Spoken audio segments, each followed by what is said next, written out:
বিসমিল্লাহির রহমানির রহিম। প্রিয় শিক্ষার্থী বন্ধুরা, আশা করি সকলে ভালো আছো। আজকে তোমাদের মাঝে নতুন একটি লেকচার নিয়ে হাজির হয়েছি। আশা করি সবাই মনোযোগ সহকারে দেখবে। আজকে আমরা শিখব কিভাবে বাইনারি থেকে অক্টালে রূপান্তর করা যায়। বাইনারি থেকে অক্টালে রূপান্তর করতে হলে আগে আমরা যে অক্টাল সংখ্যাগুলোর সাথে পরিচিত হয়ে নেব এবং 3 বিট বাইনারি সংখ্যাগুলোর সাথে পরিচিত হয়ে নেব। তাহলে অক্টাল আমাদের সংখ্যা 0 থেকে 7 পর্যন্ত, অর্থাৎ এই 8টি সংখ্যা দেওয়া আছে। আর এখানে 0 থেকে 7 পর্যন্ত 3 বিটের বাইনারি সংখ্যাগুলো দেওয়া আছে। প্রিয় শিক্ষার্থী বন্ধুরা, আমরা এই মুহূর্তে একটি বাইনারি সংখ্যা নিব এবং সেই বাইনারি সংখ্যাটাকে কিভাবে কনভার্ট করতে হবে অক্টালে সেটা আমরা এখন দেখব। তাহলে তোমরা মনোযোগ সহকারে দেখো।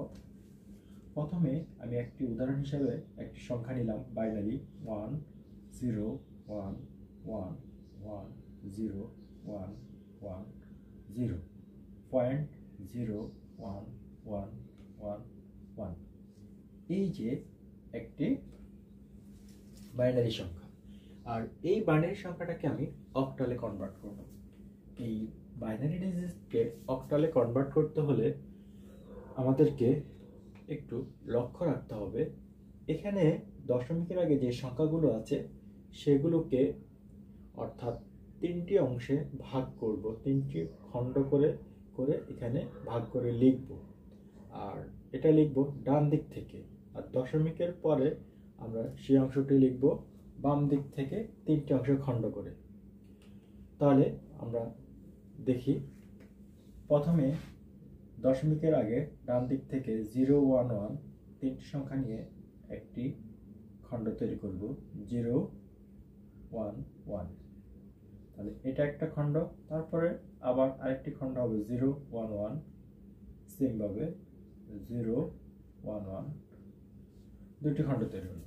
এরপর দেখা যাচ্ছে যে আরেকটি খণ্ড তৈরি হচ্ছে 1 0 1 1 0 1। এখানে যদি দুটি সংখ্যা থাকতো তাহলে একটি 0 এখানে বসাতাম। যেহেতু আমাদের 3টাই ফিল আপ আছে, 9টি সংখ্যা আছে, তাহলে আমাদের বসানোর দরকার নেই। তারপরে আমরা আবার পয়েন্টের পয়েন্ট লিখব।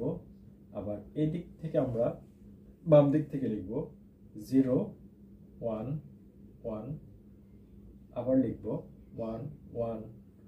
তাহলে এখানে একটি সংখ্যা কম আছে যেহেতু, তাহলে এখানে লিখব 0।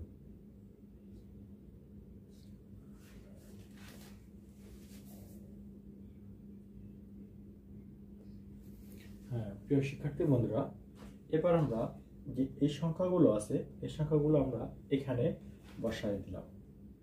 লিখব 0 1 1, তাহলে এই দিক থেকে লিখব 0 1 1। এবার আমরা দেখব শুধু যেই ঘরে 0 আছে ওই মানটা আমরা নিব না, এই সোজা। তাহলে এই দুই ঘরে 1 আছে, শুধু এখান থেকে 4 নিব আর এখান থেকে 2 নিব, অর্থাৎ এই দুইটি সংখ্যা যোগ করলে আমাদের হবে 6। তাহলে এখানে 6।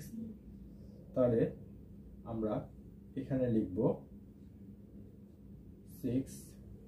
এখানে প্রত্যেকটি সংখ্যা সেম দেওয়া যাচ্ছে। তারপরে আবার লিখব 0 1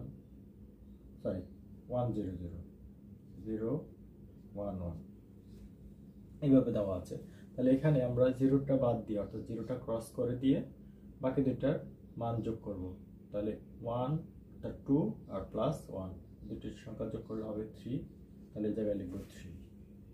নেক্সট আবার আমরা লিখব 0 1 1, তাহলে 0 সংখ্যাটা বাদ দেই। তারপরে এই সোজা মান কি দেওয়া আছে 2 আর 4, তাহলে এখানে হবে 6। তাহলে এখানে লিখব 6 পয়েন্টের পয়েন্ট। আবারও সেম ভাবে 0 1 1 দেওয়া আছে, তাহলে এখানে 6 হবে, এটা বাদ। তারপরে এখানে আমরা লিখব 6।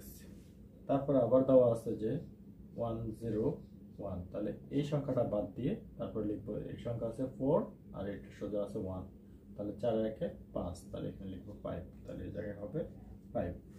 প্রিয় শিক্ষার্থী বন্ধুরা, তাহলে আমরা এই সংখ্যাটি সুন্দর করে এখন আবার সাজিয়ে লিখব। এদিকে 5 6 6.36 তারপরে বেস দিব 8, অর্থাৎ এটি অক্টাল সংখ্যায় রূপান্তর হলো 566.368। আশা করি তোমরা সকলে বুঝতে পারছো আমরা কিভাবে এই সংখ্যাটিকে অর্থাৎ বাইনারি সংখ্যা থেকে অক্টাল সংখ্যায় রূপান্তর করছি। আশা করি না বুঝলে তোমরা কমেন্ট বক্সের মাধ্যমে জানাবে। Thank you everyone.